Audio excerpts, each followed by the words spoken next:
Hello, remote students. So today what we did in class was we went through some Pear Deck slides because I noticed as I was grading yesterday's data analysis activity and last week's conclusion for the snail lab that there were some common misconceptions and common things that people were missing. So I created these slides so we could do them in class. And if you're watching this, you weren't in Teams today, so this gives you an opportunity to hear and see some of the things that we did in class. So Pear Deck, if you haven't done it with us before, is a way to that everybody gets a slide and they get to respond to it, and then we look at each other's responses. So the first one we did today was we looked at natural selection. And they got a slide, and then they needed to, let me hide the response, there we go. They needed to come up with 4 terms or 4 ideas, concepts that they think are related to natural selection. So go ahead and pause the video now.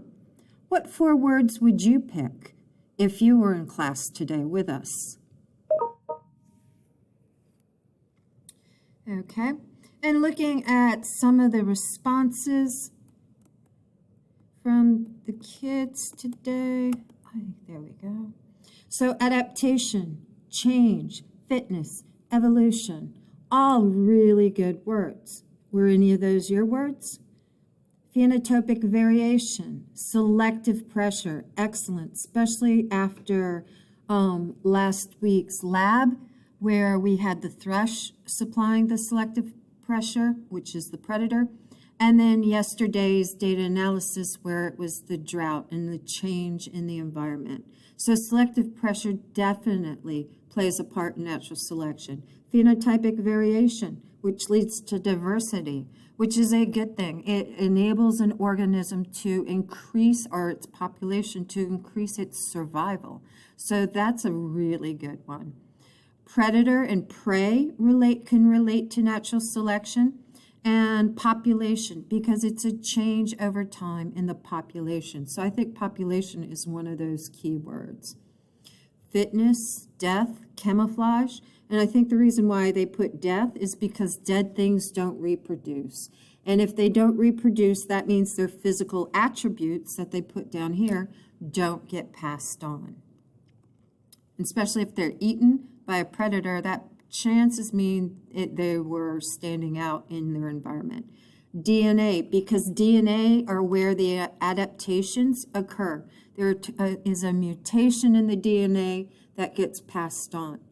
And it may not be a factor at first until the environment changes. So that's really good. It is inherited. And fitness we don't mean the strongest, the fastest. Because think of the snail lab. Snails aren't fast. All they had were different colors, different variations, different phenotypes, but they were the same species. And those phenotypes were inherited. Survival of the fittest, another great word to go with it. Inherited traits, population, adaptation. So did you pick any of these words? So the next thing we looked at, now that we did that, is they had this graphic of bacteria and bacteria changing over time. And then they had to tie it to 2 new concepts. So what 2 concepts would you put with this? Stop now, think about it. What would you add? And then compare your answers to your classmates. Okay, some of their responses. Natural pressure, which I think they meant selective pressure, and fitness. And why is it doing that? Okay, what did I click on to make it do that? Oops. There we go. Okay. Thriving. So which bacteria is thriving in this situation? You have the normal bacteria, and then you have the resistant strain. So over time, the population that had the mutation and the trait for resistance were able to survive and thrive. And the selective pressure here, antibiotics. Let's see. Selective pressure, natural selection. This is natural selection in action. It's just bacteria can multiply so quickly that we're able to see their change at a faster pace than most organisms. Adaptation, definitely, which happened in the DNA of the bacteria. It had a mutation that was resistant to the antibiotics. Okay, selective pressure, adaptation, population growth. All these are great answers. Okay, good. Okay, then let's hide the responses. The next thing we looked at after this was, this is a common misconception I was noticing when reading your guys' explanations and conclusions. This is Bubba. Now, I've used Bubba for 25 years. Poor Bubba. Sometimes he doesn't quite get things and needs things explained to him. So Bubba is thinking that the snails are being eaten by the thrush. They need to adapt now to yellow so they don't get eaten. And then the job of the students in class were to explain to Bubba, who's their partner, because we want Bubba to do well on the DCA and we want Bubba to do well on the EOC. How would you explain to Bubba what his misconception is and steer him in the right way? So pause now and think. What advice, what explanation would you give to Bubba? Okay. Let's look at some of the student responses in class today. So here's one that says, the snails don't get to adapt. It's just luck that one of them had a good adaptation. And that's very true. There is no choice in an organism. Snails and animals just can't adapt. They can't change color. That's their physical trait. And that's the start of a good one. It just needs a little bit more advice. So this one says the yellow snail's DNA is the reason why the yellow snail is not eaten. The yellow snail inherited a gene mutation. Beautiful. Okay, they got an adaptation to their advantage by blending in with their background. Animals cannot choose to adapt. It happens in the DNA and it gets passed down. This one also makes a really good point. It takes time for adaptations to occur. It's not the individual that changes, but the population that changes over time. Snails don't choose to adapt. So you get the major, what everybody's telling Bubba, that Bubba, it takes time and adaptation, it's a change in the whole population, not an individual. It's just lucky.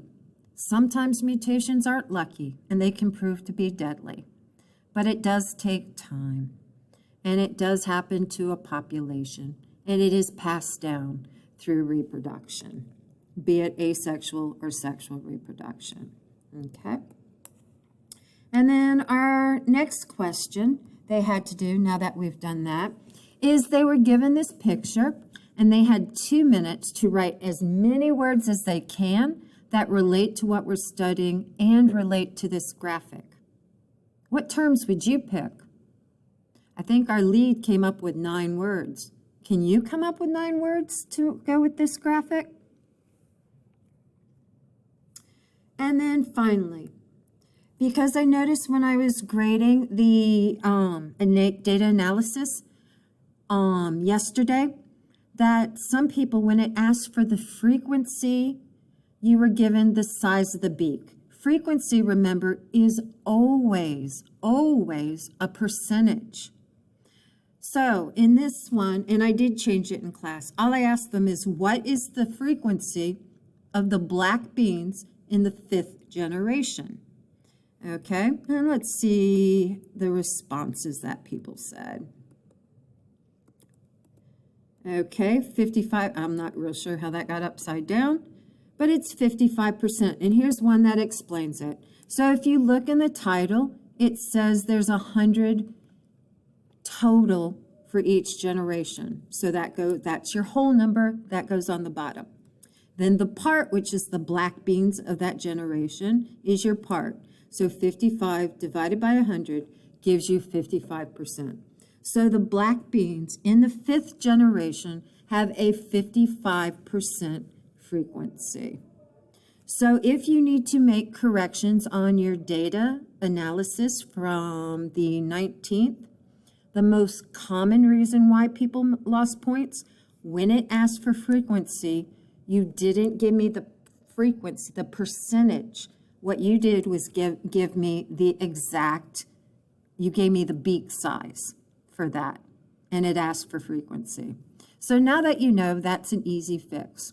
I hope next time we do a pair deck that you decide to join us, because we have a lot of fun when we do this. So have a good evening.